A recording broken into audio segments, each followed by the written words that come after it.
јас не сум собитник комбинација од сустав на Советот и не можам да се проповам со тој факт.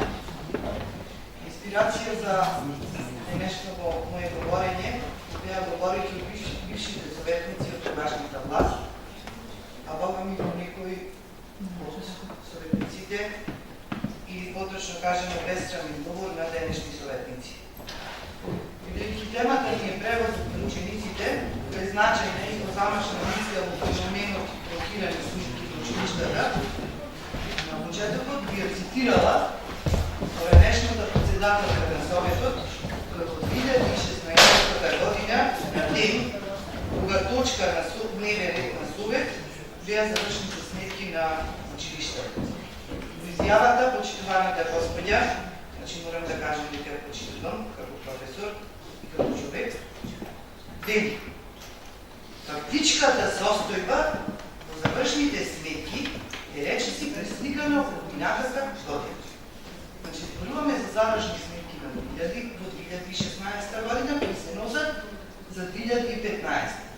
Ако била пресликана, тогаш се враќаме во 2014. Това е фактичката состојба, така вели поранешната председателка.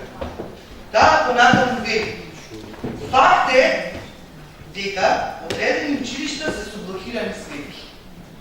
А јас велам во денешно пример, не одредени, туку 8 основни и 2 средни. Понатаму таа продолжува: фактичката состојба били е таква каква што е. Ама и наскоро некои од тие училишта ќе излезат од таа ситуација. Ова е кажано во 2016, поточно за 2015, пресликано со 2014 и од тогаш до 2018 поминали 4 години. Или ваши 3,5 години владење. Па си го поставам прашањето: зошто во периодот од 3 години не успеавте да го решите проблемот, напротив, не само што бројката од тогашни 77 милиони денари ја донесовте до фрапантни 230 милиони денари. Овие пари, кои што ги напоменав, не е и долгот за превозот на учениците. Оно што цел ден го зборуваме, или поточно точката, е кој како ги решава проблемите.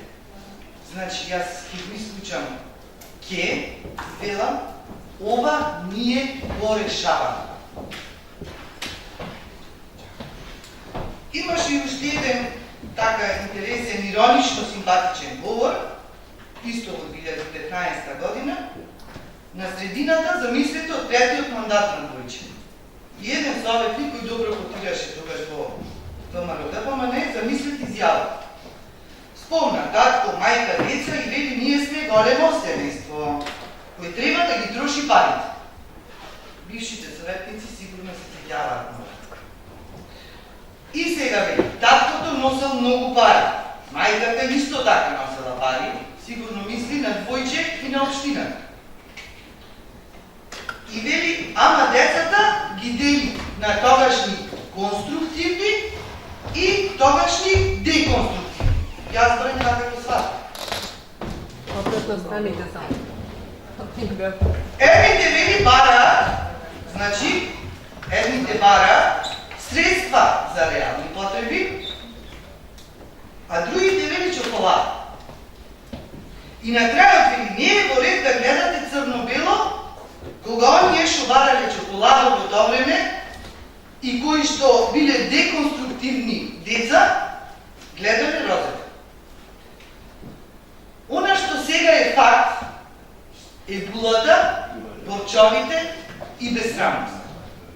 Пак ќе повторам, значи, и се е последица на некогашните деконструктивни деца, на некогашните деца што сакале чоколада, а денешните конструктивни деца и кои што имаат реални потреби, работаат на решавање на проблемите.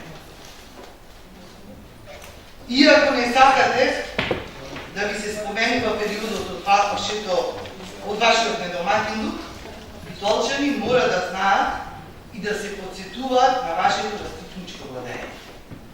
Иако вас повеќе ви одговара да има колективна амнезија, ама не може да има. Така да бројките вакви или такви покажуваат дека се работело нормално, скин и различни. За која да се решат проблемите, оваа власт бара решение законско, законски поставки за решавање на проблемите и времето ќе покаже тоа. 12 години бевте на власт. Сакате за 10 месеци се да се реши и да биде обширено. Проблемите големи се решаваат, а времето ќе се покаже тоа. Благодарам.